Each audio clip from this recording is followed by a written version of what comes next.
네, 아까 어느 분이 이재명 대통령에 대한 대장동 조작, 그리고 이화영 부지사 등에 대한 대북 송금 조작, 이에 연루된 검사들도 다 다뤄야 된다라고. 예. 안 그래도 제가 다 그들의 자료는 가지고 있습니다. 한번 날 잡아서 정리를 쭉 하겠습니다.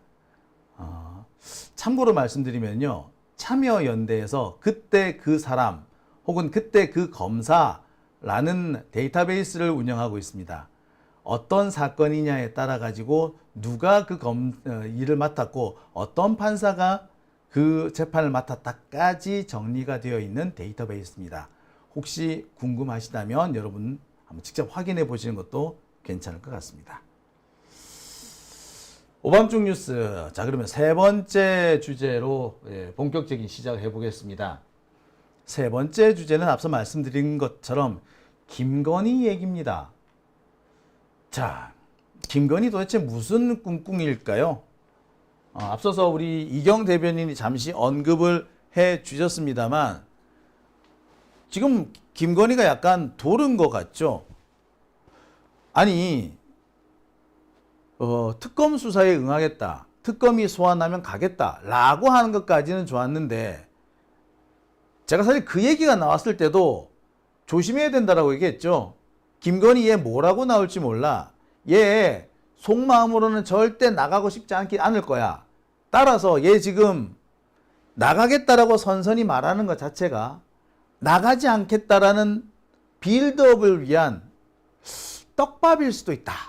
라고 제가 말씀을 드린 바 있는데, 예, 맞아 떨어지는 것 같아요. 어떻게 보면 김건희 조만간 나 수사 못 받겠다라고 들어 누워버릴지도 모르겠어요. 온갖 핑계를 대겠네요. 나는 나가고 싶은데 특검이 너무 인간적인 배려가 없어. 아니 인권을 침해해. 나 아픈데 말이야. 인권 침해해. 나 못 나가겠어. 요렇게 나올 가능성이 참 커 보입니다. 야, 그러니까 이 김건희라는 사람은 세상을 조화롭게 그리고 세상을 좀 여여하게, 불교식으로 표현하면 여법하게라고 하죠. 여법하게 사는 거는 모르는, 그런 걸 살아본 적이 없는 놈인 거야. 자, 김건희가 오늘 자신이 특검 수사에 응하는 조건을 얘기를 합니다. 진짜 가짜나서. 지가 뭐라고 나 출석해서 조사받을 테니 조건을 지켜달라. 그렇게 얘기를 합니까? 나 진짜 이 얘기 듣고 얼마나 열받았느냐면, 나 지금 남양주 지검에 그 이리원 검사한테 전화해가지고 니 왜 나는 이렇게 안 해줬노? 라고 따지고 싶었어. 진짜 따져야 되겠더라니까 진짜. 와 씨. 자, 김건희가 그렇게 얘기를 합니다. 나 너무 아파. 너무 아픈데 나 병원 가는 거를 안 가고 출석할 거잖아. 그러니까 뭐 하루에 한 종류에 대해서만, 한 가지 혐의에 대해서만 수사하는 거야. 그리고 한 번 출석하고 나면은 3, 4일 뒤에 출석을 하는 거야. 하루에 한 가지씩만 해야 돼. 그리고 충분한 휴식. 그리고 일찍 끝나면 일찍 돌아올 수 있어야 돼. 하루에 2개씩 하면 안 돼. 이렇게 얘기를 합니다. 이런 조건을 걸었어요. 이 미친. 자, 16개 혐의인데 김건희가 요구하는 이 방식대로 진행하면은 며칠이 걸린다? 하루 출석해가지고 3, 4일 쉬고 하면은 닷새다, 그죠? 그럼 뭐 16이 뭐야? 90일이 걸립니다. 특검이 활동 기간이 120일인가 그렇죠? 근데 이게 3분의 2가 진짜 김건희한테 날아가는 거예요. 미쳐도 진짜. 예, 이거는 미친 건지 뻔뻔스러운 건지 모르겠습니다.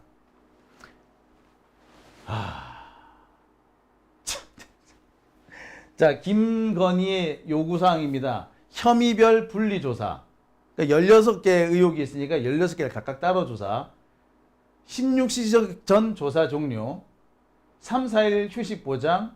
소환 일정 미리 통지. 참, 피의자예요. 범죄자라고. 아니, 한동훈이는 문재인 대통령한테 조국 전 장관한테 통지할 때 이렇게 예의 있게 했었나요? 걔 잡놈들 아니야. 검사들이 조국 전 장관 집에 압수수색 하러 가가지고 무슨 난리를 벌였는지 여러분 기억하시죠? 조국 장관이 전화를 해서 우리 안 사람이 아프니 조금 압수수색 할 때 조금 신경을 써달라.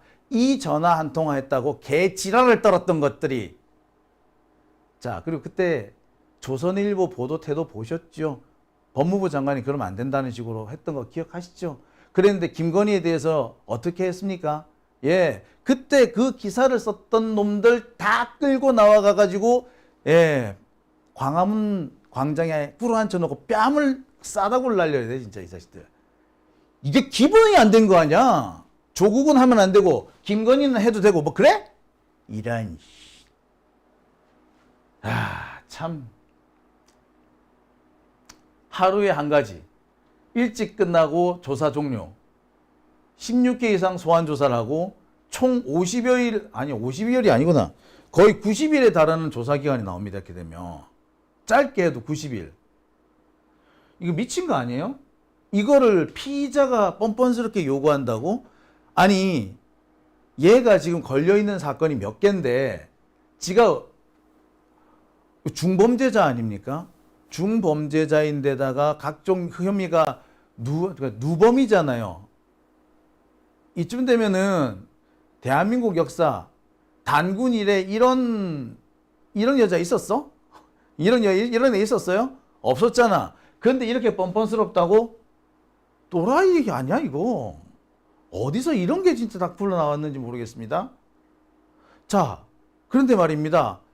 우리는 김건희에 대해서 욕만 하고 끝날 수는 없어요. 얘 도대체 왜 이러는데? 야 진짜 미쳐서 이러나? 간이 배 밖에 나와서 이러나? 물론 간이 배 밖에도 나왔겠죠. 미치기도 했겠죠. 하지만 얘는 노리는 게 있는 겁니다. 김건희는 노리는 게 있어요. 그래서 국민들로부터 비난이 솟구칠 거라는 걸 알면서도 이런 짓을 하는 거야.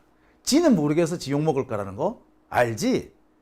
하지만 욕먹더라도 내가 해야 될 거, 얻어야 될 게 있으니까 이런 짓을 하는 겁니다. 얘는 그래서 김건희가 노리는 게 뭔데? 이게 중요한 거겠죠. 김건희는 무엇을 노리느냐? 일단 김건희가 노리는 것, 1번은 언론 플레이입니다. 시간을 끌면 끌수록 유리하죠. 더군다나 내란 특검, 조은석 특검이 아니라 이거는 민경식 특검이잖아요. 그러니까 언론 플레이를 하기가 더 수월하다고 생각하는 겁니다. 조은석은 상대하기 어렵겠지만 이 민중기 특검 같은 경우에는 내가 좀 요리해 먹을 수 있을 것 같아 라고 생각하는 거겠어요. 두 번째, 계속해서 조사기간이 쭉 늘어지게 되면은 사람들은 아무래도 김건희 쪽에 동정 여론이 흐르게 될 겁니다. 그러니까 김건희 입장에서는 바로 그 동정 여론을 노리는 거죠. 언론 플레이를 하면서 동정 여론이 끌기를 바란다. 그러면서 자신들의 이미지를 부당한 탄압을 받는다. 그리고 그에 저항한다. 이렇게 각인시켜 나가려는 겁니다. 그렇게 해서 극우 지지자들, 전광훈 같은 놈들을 끌어모으겠다는 거죠. 그렇게 해야지 국힘당 내에서 친윤 세력들이 계속 잔존하고 세력을 유지할 수 있는 거예요. 그래야지 윤석열, 김건희 그리고 친윤 세력들이 계속 살아남을 수 있는 겁니다. 결국 지금 상태에서는 김건희가 이렇게 싸움박질을 하겠다라고 나서야만이 지들도 살아남을 수 있다라고 생각하는 거죠. 자, 그런데 말입니다. 이보다도 중요한 이유가 있습니다. 언론 플레이, 이미지 메이킹, 그리고 친윤 세력의 잔존, 이런 것들을 위해서 김건희가 지금 생쇼를 한다. 이지만 그보다도 더 중요한 얘기가 있다. 그게 뭐다? 김건희가 지금 자신감에 넘쳐 있대. 지가 나서면 된다고 생각한대요. 윤석열은 나서면 안 되지만, 우리 오빠는 못하지만 나는 돼요. 뭐 이거지. 나는 된대. 실제로 김건희 주변에 여사님이 되면 나가면 됩니다 라고 부추기는 사람들도 많대요. 김건희가 나서면 뭐가 된다고? 여론을 반전시킬 수 있다, 이게. 윤석열이는 못했지만 김건희가 나서면 여론을 반전시킬 수 있다라고 믿는데, 지금은 여건이 안 돼서 지금까지는 안 나섰는데 이제는 나서야 될 때가 됐다라고 지들끼리 그렇게 생각한다는 거야. 그러니까 언론 플레이를 하네, 뭐 저항하는 이미지네, 이런 얘기를 하는 거지. 무슨 얘기까지 하는 줄 아세요? 이런 얘기까지 한답니다. 김건희가 일부러 지금 아픈 척하고 있지. 아픈 척 하면서도 계속해서 나가잖아? 특검에 나가잖아? 그럼 나갔다 올 때마다, 또는 휠체어에 앉혀가지고, 이러고 나오겠지. 아픈 척, 약한 척, 나하고 여리여리한 척. 그렇게 몇 번 왔다 갔다 하게 되면은, 여론, 동정 여론을 확 끌고 올 수 있다. 이렇게 생각한대요. 그러면은 지금의 분위기를 뒤집을 수 있다. 이재명 죽었어. 이런 되는 거야. 와, 전 되게 놀랐습니다. 이렇게 사고가 돌아갈 수도 있다라는, 놀랬어요. 그것도 가능하구나. 자, 그렇게 자신감이 있기 때문에 김건희가 지금, 설친다는 거예요. 그래서 특검한테 저렇게 당당하게 욕을 한다는 겁니다. 야, 대단합니다. 그죠? 그래서 저는 저런 생각을 할 수 있다는 것 자체가 놀랍습니다.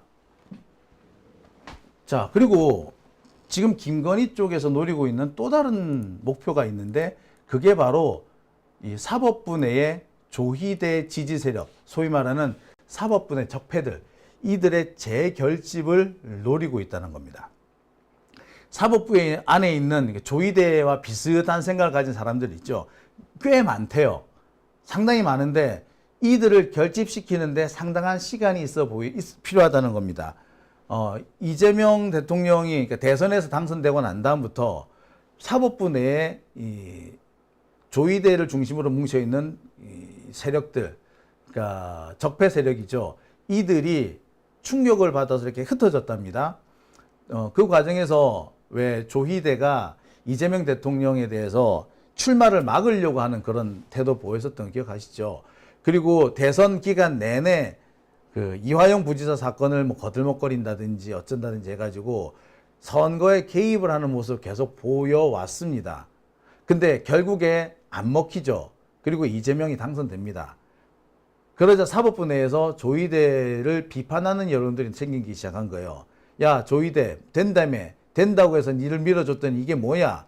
라고 하면서 좀 뿔뿔이 흩어졌답니다. 이들을 다시 재결집시키는 데는 상당한 시간이 필요하겠죠. 이 시간을 지금 누가 벌어주고 있는 거다? 김건희가 벌어준다는 거야. 그 뒤에 어쨌거나 김건희에 대한 수사 끝나면 다음 단계 뭐야? 법원으로 재판이 넘어올 거 아니에요. 그럼 재판 넘어오면은 결국 판사들 손에 달릴 거라는 거 아니야? 자, 이 상황이 되면은 조희대가 마음대로 이 사건을 쪼물락거릴 수 있겠죠. 근데 이때 쪼물락거리려면은 지 말 잘 듣는 판사를 배치해놔야겠지. 그렇게 세팅을 딱 하려고 보니까 좀 시간이 필요한 거야. 야, 시간을 좀 벌어줘야겠는데? 누가 벌어줄래? 야, 김건희 네가 좀 벌어라. 이렇게 된 거란 겁니다. 여러 가지 속내와 이유가 있다는 거예요. 지금 모르긴 몰라도요, 윤석열을 다시 석방시키기 위한 법기술, 이에 대한 고안 작업이라든지 기획 작업도 진행되고 있을 겁니다. 그리고 정말 모든 것이 실패했을 때 김건희만 빠져나갈 수 있는 방법에 대해서도 지금 논의가 끝났을 수도 있습니다. 결국에 보면 윤석열을 버리고 김건희만 빠져나가는 뭐 그런 상황이 생길 것 같아요. 지금 김건희 쪽에서는 어떻게든 간에 구속은 좀 피하고 싶다라는 생각을 하고 있대요.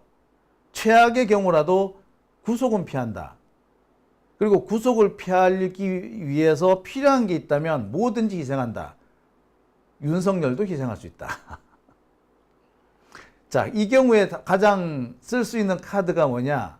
제가 누차 말씀드립니다만 우리 사법체제에서는 부부가 동시에 수감이 되지 않습니다. 우리 사법 체계에서는 지금까지 부부를 동시에 감옥에 넣은 사례가 없어요. 그러니까 김건희가 이거를 강조한다는 거지. 나 아픈데. 근데 윤석열 감옥에 있는데 나 안 가면 안 돼? 요거. 와, 진짜. 예. 그런답니다. 예. 여러 가지 지금 생각을 하고 있는 거죠. 그리고 글쎄, 상당한 부분이 망상에 의한 어떻게 보면 지나치게 자기중심적인 해석, 이런 걸 보고 아전인수라고 얘기하는데, 그 아전인수식의 해석에 바탕을 두고 희망회로를 돌린다라는 생각이 드시죠? 예. 하지만 나름 치밀한 작전을 세우고 있는 거는 또 분명해 보입니다. 이제 남은 거는 우리 민주진보 진영에서 어떻게 대비하고 어떻게 대처하느냐 이겠죠.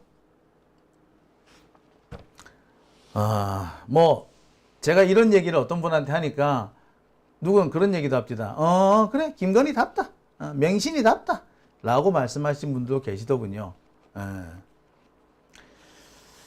자, 참, 세상에 다양한 사람들이 살고 있겠습니다만, 김건희만큼 우리를 어처구니 없게 만드는 사람도 드물 것 같습니다. 자, 오밤중의 뉴스 함께하고 계십니다. 지금 시각 12시 54분 지나고 있습니다.